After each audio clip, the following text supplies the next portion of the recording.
Le monde est ennuyé de moi, et moi pareillement de lui. Le monde est ennuyé de moi, et moi pareillement de lui. Le monde est ennuyé de moi, et moi pareillement de lui. Le monde est ennuyé de moi. Le monde est ennuyé de moi. Le monde est ennuyé de moi, et moi pareillement de lui. Et moi pareillement de lui. Le monde est ennuyé de moi, et moi pareillement de lui. Le monde est ennuyé de moi, et moi pareillement de lui. Et moi pareillement de lui. Le monde est ennuyé de moi, et moi pareillement de lui.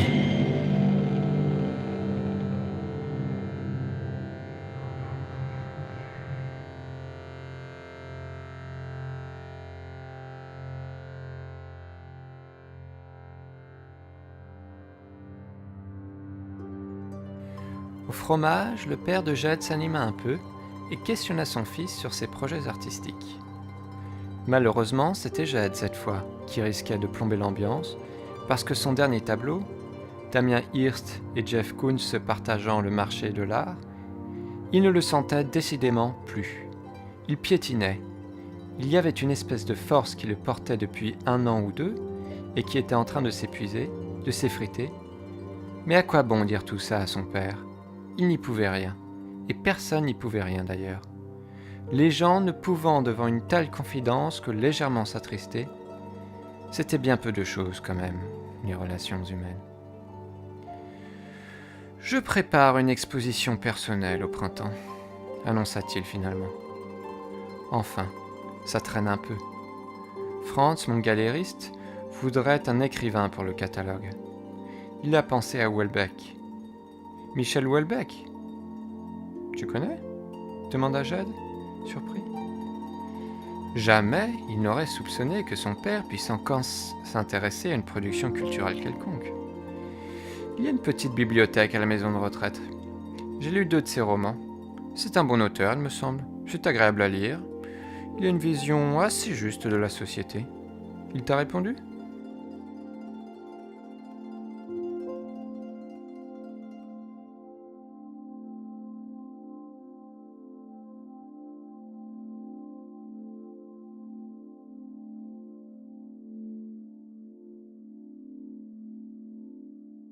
Jade n'était pas jeune.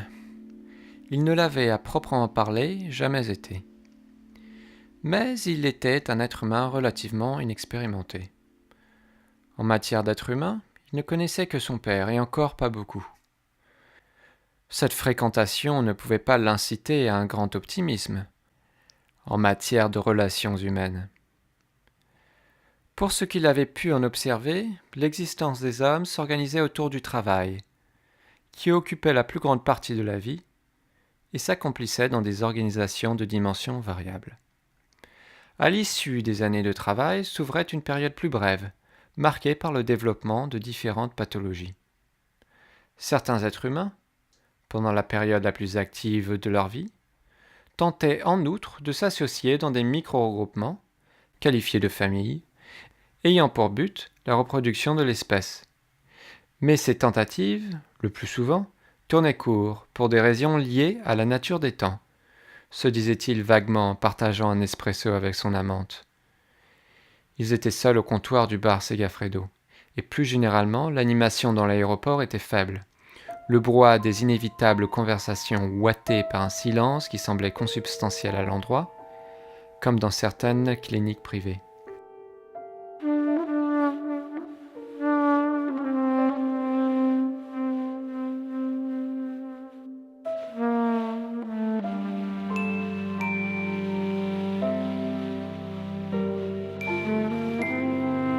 Ce n'était qu'une illusion, le dispositif général de transport des êtres humains, qui joue un rôle si important aujourd'hui dans l'accomplissement des destinées individuelles, marquait simplement une légère pause avant d'entamer une séquence de fonctionnement à capacité maximale, lors de la période des premiers grands départs.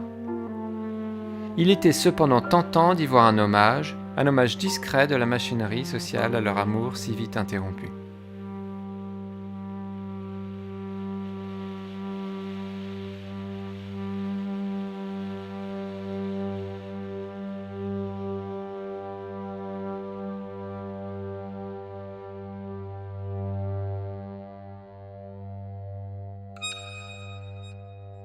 Il était au milieu d'un espace blanc, apparemment illimité.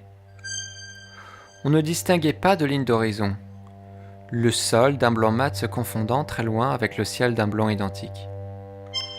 À la surface du sol se distinguaient, irrégulièrement disposés, de place en place, des blocs de texte aux lettres noires formant de légers reliefs.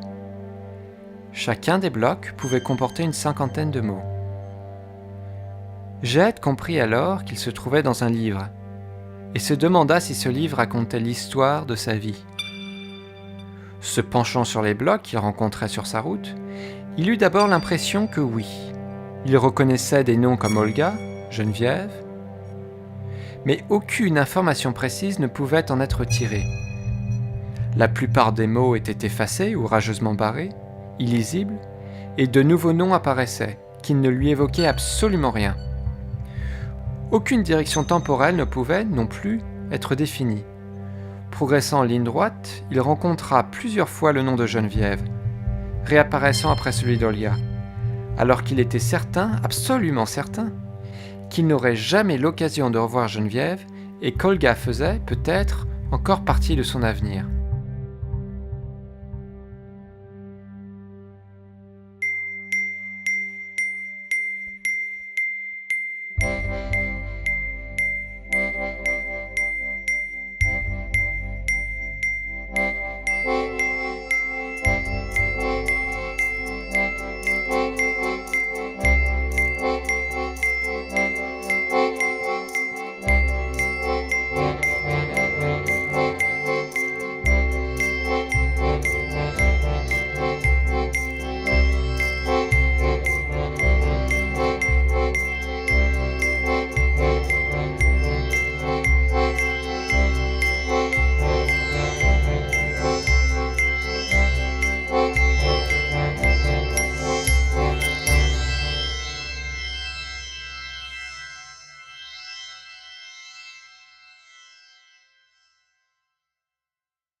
Playa Blanca, les hirondelles glissent dans l'air.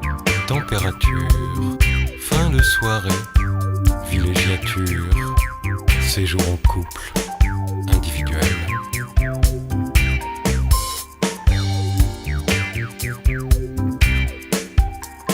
Playa Blanca, les girandoles enroulées sur le palmier mort s'allument et la soirée décolle. Les Allemandes traversent le décor. Playa Blanca, comme une enclave au milieu du monde qui souffre, comme une enclave au bord du gouffre, comme un lieu d'amour sans entrave.